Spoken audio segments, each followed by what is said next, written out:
Alright, Smackdown starts off with Jimmy Uso versus JC Matteo.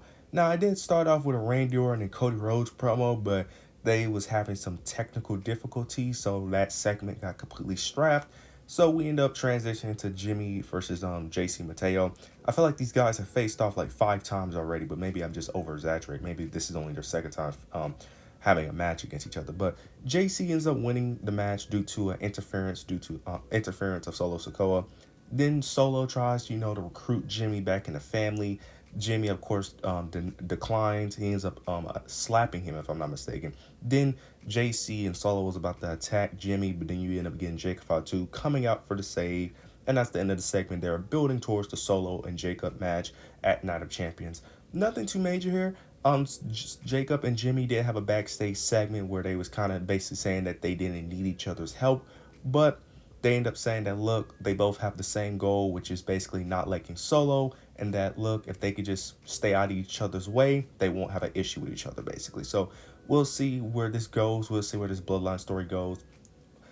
I really can't call. I was going to say this is a good way to open the show, but technically this wasn't really opening the show because it was the Randy and Cody segment. But this wasn't bad. It was just something small, just to give a little build towards Night of Champions and the feud leading towards Night of Champions. Nothing really to go in depth here. Afterwards, we're getting Zelina Vega versus Julia for the Women's United States Championship. This was a fine match. I knew Julia was going to win this match, which I'm very indifferent on this now. I think all the fans who are overrating Julia, who are hyping her up and acting like she's about to have a legendary reign. Okay, look, even with my Julia bias aside, I just don't see how this is going to be a good reign due to Triple H booking. Triple H has proven time and time again that when it comes to these mid card titles, unless you're putting someone like a Becky Lynch, Charlotte, someone who's like a bigger name, a veteran big name, he does not care. So, look, people complain about Zelina Vega's reign. I just can't wait to see how this reign turns out with Julia. I just can't wait to see how this turns out. But I'm hoping to be wrong. I'm hoping Julia could prove me wrong because I'm not a fan of her. I'm hoping she could prove me wrong. And I'm hoping Triple H could prove me wrong when it comes to these women mid-card titles. But based off the history of it, outside of the Lyra and Becky Lynch stuff, he has not done a great job with them. So I'm not going to really expect him to do much just because Julia got the title for some weird reason. Fans think Julia is going to be the saving grace, but we'll see how this plays out. We end up getting Jade and Asuka. They end up having a segment to build their match at Night of Champions. Jade basically ends up saying that Asuka is well respected and feared, but she doesn't fear Asuka. She ends up saying that she's basically coming for the top and that she's coming for the throne. Asuka responds back, says that strength and power isn't everything. She ends up saying that she has skills, that she is Asuka, and that she ends up getting interrupted, if I'm not mistaken, by Naomi. They end up having a little small back and forth, nothing too major. Thank God that Naomi came out because I was hoping that somebody comes out during this segment because I'm like, you're not about to have Asuka and Jade Cargill cut a long promo. I'm like, you can't do that. Thank God it wasn't that long. That was smart. Naomi comes out and she ends up cutting a promo towards Jade. She ends up saying that she has all the power. She could do whatever she wants. She could cash in at the last woman standing match. She can wait. And then she ends up saying that Jade hates her because she has that power and that she could take it all the way. She ends up mentioning taking the tag titles away from Jade, taking months off her career due to the attack.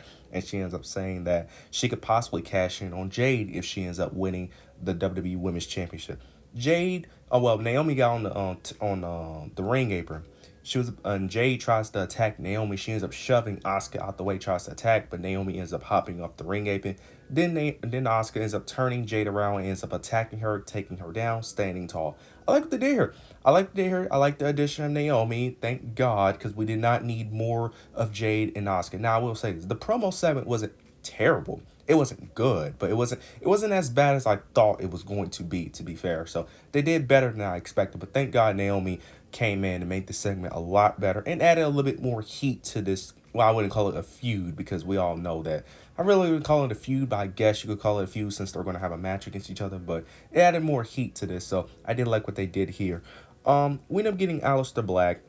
He ends up, Aleister and R-Truth. R-Truth was trying to call out John Cena because he still wants to have a match against John Cena due to what happened, due to his last match being a disqualification.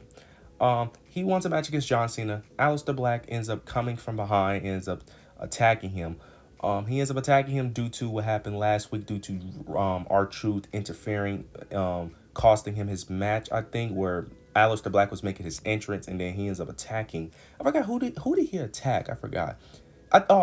He attacked one of the pretty deli members. I think it was Kid Wilson, if I'm not mistaken. I could be wrong. But yeah, he attacked Kid Wilson, costing him his match. Aleister Black had a problem with it, so Aleister Black, as retaliation, ends up attacking R-Truth. So it looks like we're getting an Aleister Black and R-Truth feud, which I actually kind of like. I'm interested to see what this Ron Killings characters can do at the current age of R-Truth, so I'm interested to see where that goes. And this could showcase R-Truth in a way where he's not in the main event scene, but he isn't in the jobber scene as well. So this could showcase, give him a spotlight to actually show what he can really do. Very interested to see how this plays out. We end up getting the Street Profits versus the Wyatt Six. This was a solid match and ended in disqualification due to all the tag teams for whatever reason. I don't know why. They all came out for whatever reason to watch ringside of this match, which I don't get. Look, I get what they're trying to do with the Wyatt Six, have them as like the boogeyman of the tag team division, but this is just overplayed and overdone, especially due to the Wyatt Six being out for months. This would have worked if the Wyatt Six did what they initially did when they first debuted, when they took out everyone backstage, had Chad Gable leaking from. That would have made more sense if they was like really that scared of them. But all they did was attack you guys in a random match. That's all they did. Like, I don't understand why all the tag teams have to be out here for this match. I get why they did it. They did it so they could cause the disqualification and then have a. I get why they did it, but the logic just didn't make sense to me. Ends of disqualification due to the Lost Garzas. Yeah, they ended up interfering in the match, and then Angelo Dawkins ends up attacking one of the Wyatts. I think it was Joe Gacy, pushing Joe Gacy into Lost Garzas. Lost Garzas, of course, get mad even though they interfered in the match. And then it caused a disqualification. Everyone brawls, the Street Profits standing tall, which I did like. I like that the champion stood tall instead of the Wyatts.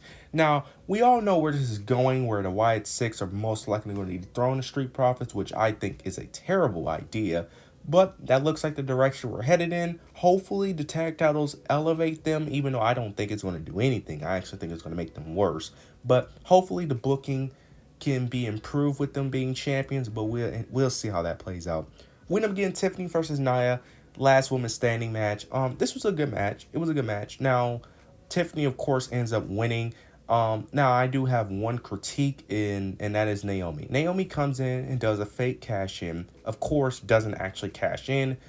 Look, I don't mind fake cash-ins. I don't. I do think Triple H gets a bit too much criticism when it comes to fake cash-ins, but bro, he's doing too much. He's doing too much. It's getting a little bit ridiculous. And I love Triple H as a booker, but man, it gets a bit hard to defend him with some of his booking choices. Look, I don't mind this fake cash in. My problem is you done it 3 weeks in a row. That's the issue. If you didn't do it last week and the week before, I wouldn't complain about this cash in. But bro, you did this 3 weeks. 3. I get it. You want to tease it. That's fine. But bro, 3 weeks in a row, you're faking cat. Like, come on. That's way too extreme. That's way too excessive. Can't she, like, you can tease a cash in, but not 3 weeks in a row, bro. Like, that's just too extreme. Way too much. Like, calm down with the fake cash ins, okay? She should not, to be honest, she should not fake cash in until close to SummerSlam, if I'm being honest. Like, don't do no more until late July, until close to SummerSlam range. Do not do no more fake cash-ins because you did it already 3 times. Like, that is ridiculous, okay? Like, calm down with the fake cash-ins. Tiffany retains, and we'll see how the rest of her reign plays out. But calm down with the fake cash-ins. Then we get the main event, Cena and CM Punk. CM Punk comes out and basically does basic Thugonomics. He ends up cosplaying as John Cena, basic Thugonomics gimmick. This was great. This was great. You had John Cena last week cutting CM Punk's pipe bomb, well, revising his pipe bomb, and you have CM Punk cross-playing as John Cena as basic Thugonomics. This was great. He came out to his old theme music, ended up saying Punk Life on the Tiny Shop. This was great. Dressed like him. He even cut his promos like basic thugonomics John Cena. Man, I cannot speak. This was a great segment. I really love this segment. He started, rapping as he's cutting the promo. This is great. Punk says some pretty good lines here. He ends up saying that you end up stealing my pipe bomb, so I'm gonna steal your old gimmick. He ends up saying that John Cena buried more talent than The Undertaker. He ends up saying that while fans chant his name, fans chant to him that he can't wrestle.